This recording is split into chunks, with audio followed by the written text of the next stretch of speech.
Marvel Studios head honcho Kevin Feige had an update on the future of the MCU, and instead of confirming everything, he just tells us, just get ready for it, because there's a lot that we're going to be going into.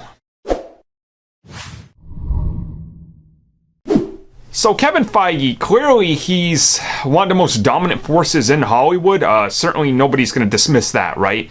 And certainly when you look at the variety of movies and genres that they're tackling in the Marvel Studios, you really just gotta like look at the guy and be like, yo, hats off to you, man. You know what you're doing, right? And clearly he's known what he's doing for the last 20 years in Hollywood.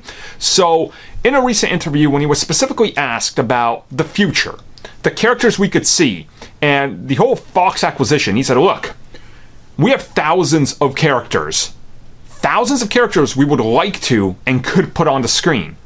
And there's something that we're always looking at that's in other genres that we haven't explored before.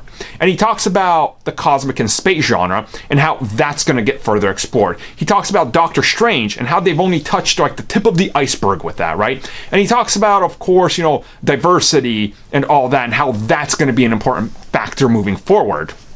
And it's kind of an interesting thing because he goes on and he talks about how they keep the MCU fresh constantly with these new ideas and innovations. And, just by looking at the MCU and kind of what we know is coming, from the Eternals to Shang-Chi to a Doctor Strange sequel to Captain Marvel to more Spider-Mans, that right there clearly differentiates itself. And don't forget, he's said before he wants to tackle horror in the MCU. He wants to tackle something like a high-octane, big-budget action film that's bigger budget and more action than what we've gotten before. So, we don't really know what that means. Maybe that's Eternals or something, 'cause that's going to have, like, crazy amounts of lore and time travel and history and whatever the hell else. So, you kind of see the idea of what he's going for. It's like, we have to do things that are new that we haven't done before. So that's probably why you're not seeing sequels to Iron Man, because it's like, dude, we did 3 of those. If you count the Avengers movies, Iron Man's everywhere. So maybe let's back off for a second and give us a martial artist like Shang-Chi, because that would make a lot of sense.